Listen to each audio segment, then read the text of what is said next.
Everyone, good morning, Radhe Radhe. কেমন আছো তোমরা সবাই? আশা করি খুব ভালো আছো।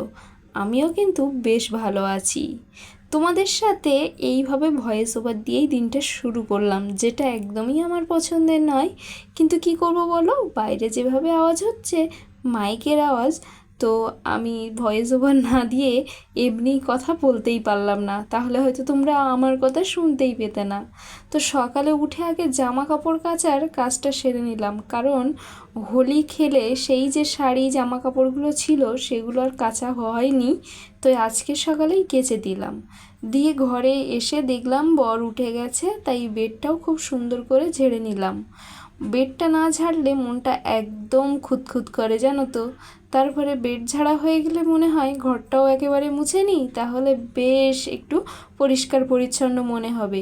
তাই রুমটাও ভালো করে ক্লিন করে নিলাম। আর রুমটা ক্লিন করতে বেশ কিন্তু সময় লাগে, কারণ ঘরটার মধ্যে চারিদিকে জিনিসপত্র তো সরিয়ে সরিয়ে একটুখানি বেশ টাইম নিয়েই কিন্তু ঘরটা মুছতে হয়। ঘরটা মোছা হয়ে গেছে, এবার খাওয়া দাওয়ার পালা। সকাল হয়েছে অনেকটাই আগে, বর উঠিনি বলে আমারও আর খাওয়া দাওয়া হয়নি, তাই একটু মুড়ি, শসা কুচি, পেঁয়াজ কুচি আর তার সাথে নিমকি নিয়ে বসে পড়েছি খাবো বলে। আর এটা বেশ কিন্তু খেতে ভালোই লাগে। নিমকিটা ঘরে ছিল তাই অ্যাড করেছি, নিমকি যদি ঘরে না থাকতো তাহলে এমনি এমনি কিন্তু খেতাম। এইভাবে কিন্তু আমি ছোটোবেলা থেকেই ব্রেকফাস্ট করেছি। সকালে মুড়ি দিয়েই আমি বেশিরভাগ টাইমে ব্রেকফাস্ট করতাম, তাই মুড়িটা আমার অল টাইম ফেভারিট। তোমরা কে কে এরকম ব্রেকফাস্ট করো অবশ্যই কিন্তু কমেন্টে জানিও। এদিকে বর আসতে দেরি করছে বলে আমি মুখ চালিয়েই যাচ্ছি, ও আসলে ওরটা খাবে। তো দেখো, ব্রেকফাস্ট করে এই যে শুয়ে আছি, মানে এমনি জাস্ট আমার ভালো লাগছে না একদম, মানে মানে আলসেমি লেগে গেছে, একদম ভাল লাগছে না। রান্না করতে যেতে ইচ্ছে করছে না, আমার কেমন একটা হচ্ছে, ভাল লাগছে না, কিচ্ছু ভাল লাগছে না। তো কি করা যায় এখন? তো রান্না করতে তো অবশ্যই যেতে হবে, চলো যাই। তো চলো রান্নাঘরে যাই, দেখি কি রান্না বান্না করা যায়, ঠিক আছে? তো কাঁঠাল তো এনেছিলাম, তোমরা আগের ভিডিওতে দেখেছো, কাঁঠালটা রাতে সিদ্ধ করে রেখেছিলাম। চলো দেখি, একটু কালো কালো মতো হয়ে গেছে, দেখো রাতে সিদ্ধ করে রেখেছিলাম। এইটাই আজকে রান্না হবে। আর কি কি রান্না হয় তোমাদের সাথে শেয়ার করব। থালা বাসন তো সব ধুয়ে রাখা, কিন্তু থালা বাসনগুলো গোছাতে হবে। তো ঝটপট করে থালা বাসনগুলো গুছিয়ে নিই, তারপরে আবার দেখা হচ্ছে তোমাদের। একটু ঝিঙে নষ্ট হয়ে যাচ্ছে, ভাবছি যে একটু ওই ঝিঙের ডাল বলে না, ওই করব। তাই একটু মুসুরির ডাল নিয়েছি, এতটা নিয়েছি। মুসুরির ডালটা দিয়ে ঝিঙের ডালটা করব আর কি। চলো এটা ধুয়ে নিই।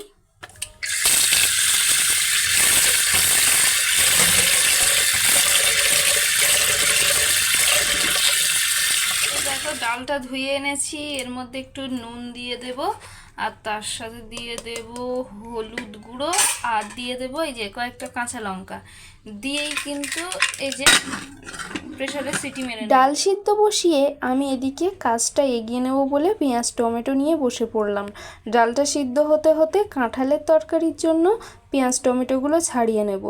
কাঁঠাল রান্না করতে কিন্তু অনেকটাই মশলাপাতির প্রয়োজন হয়, কারণ অনেকটাই মাংসের মতোই রান্না হয়। আমি আজকে 3টে বড় দেখে পেঁয়াজ নিয়েছি, 3টে পেঁয়াজেই আশা করি কাঁঠালের তরকারিটা হয়ে যাবে। আর এই কাটতে কাটতে বলো না, আমার চোখ জ্বালা করছিল এত পরিমাণে, মাঝে মাঝে মনে হচ্ছিল না হাত কেটে যায়, চোখে পুরো জল ভরে আসছিল আর ঝাপসা হয়ে আসছিল, আর চোখ খুব পরিমাণে জ্বালা করছিল। কিন্তু জ্বালা করলে তো হবে না, রান্না করার জন্য তো কাটতে হবেই। এদিকে এগুলো কাটতে কাটতেই ডালটা আমার সিদ্ধ হয়ে গেল। এদিকে দেখো ডাল সিদ্ধ হয়ে যাওয়ার পরে আমি ভুলেই গেছিলাম কাঁঠালের তরকারিতে আলু দেব, তাই আলুটা কেটে নিলাম। আলু কাটতে কাটতে এদিকে ব্লিঙ্কিট থেকে গ্রসারি আইটেমগুলো চলে এলো। অর্ডার করা হয়েছিল এ মাসের গ্রসারিগুলো, আমরা ব্লিঙ্কিট অথবা ফ্লিপকার্ট থেকেই গ্রসারিগুলো নিয়ে থাকি। তো দেখো আমি একদম ঘেমে গেছি, একদম ঘেমে গেছি। কি ভীষণ মানে এই যে এক ব্যাগ গ্রসারি জিনিসপত্র আনতে গিয়ে একদম ঘেমে গেছি। চালটা নিয়ে আসিনি, চালটা হচ্ছে তোমাদের দাদাভাই নিয়ে আসবে। আর আমি শুধু এই গ্রসারি জিনিসগুলো, ছোট ছোট জিনিস তো বলা যায় না রাস্তার ধারে, ওই জন্য আর রাখিনি। এইগুলো আমি কষ্ট করে তুলে আনলাম এক ব্যাগ। আর শুধুমাত্র চালটা পড়ে আছে, ওটা ও নিয়ে আসবে। তো চলো এবার রান্নাটা কমপ্লিট করি। তো বসে পড়েছি রান্না বান্না করতে। কড়াইতে ভালো করে সর্ষের তেল দিয়ে দিলাম, নিয়ে কিন্তু এবার আলুগুলো ভাজতে বসিয়ে দেবো। আমি তো আলু কাটতে একদমই ভুলে গেছিলাম, তাই ওই তখন কেটে নিলাম। আর এই আলু কাটতে কাটতে কিন্তু মনে হচ্ছিল যে আজকে যদি একটুখানি আমি আগে বুঝতে পারতাম, তাহলে আগে কেটে আলুটা আগে থেকেই ভেজে রাখতে পারতাম।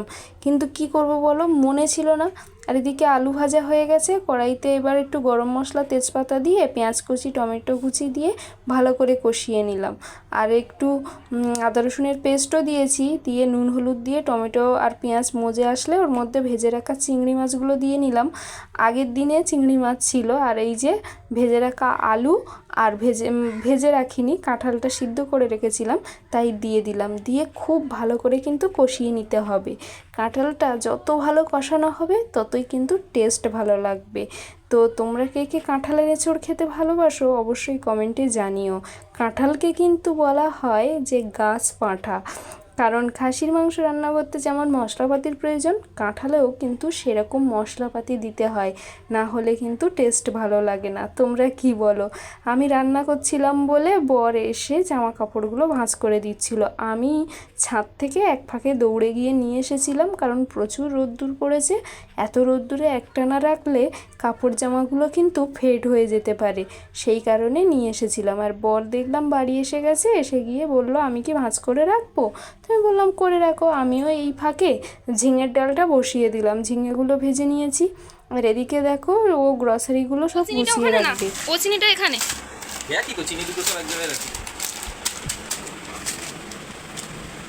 না, না নুনও দিয়ে দাও ওখানে। নুন লাগবে না?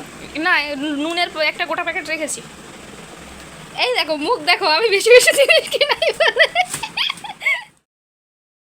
সবাইকে জানাই গুড ইভিনিং। সন্ধ্যে থেকে ভিডিও শ্যুট করতে পারিনি, তারপরে একটু পড়াশুনো করতে বসেছিলাম, কারণ আমার আজকে ছিল না, টিউশন ছিল না। তা বর বেরিয়েছিল, ও আসার সময় এই দেখো আইসক্রিম আর এই যে কোল্ড ড্রিঙ্কস এনেছে। তো আমি তো আইসক্রিমটা দারুণ জমিয়ে খেয়েছি, আমার ভীষণ পছন্দ হয়েছে জানো তো। আমি খুব একটা চকলেট আইসক্রিম খাই না, কিন্তু এই আইসক্রিমটা আমার ভীষণ ভালো লেগেছে। তোমরা কে কে আইসক্রিম খেতে ভালোবাসো অবশ্যই কমেন্টে জানিও, আশা করি সবাই কম বেশি ভালোবাসো।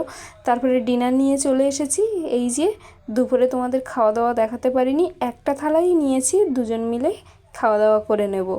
এদিকে দেখো খাওয়া দাওয়া শেষ হয়ে গেছে, একটু স্কিন কেয়ার করে নিচ্ছি, কারণ রাতে ঘুমাতে যাওয়ার আগে স্কিন কেয়ারটা কিন্তু অবশ্যই করাটা প্রয়োজন। আর তারপরে কোল্ড ড্রিঙ্কসটা খেয়েই কিন্তু তোমাদেরকে গুড নাইট জানিয়ে দেবো। তো ভিডিওটা যদি ভালো লাগে অবশ্যই কমেন্ট করো, লাইক করো আর চ্যানেলটাকে সাবস্ক্রাইব করো।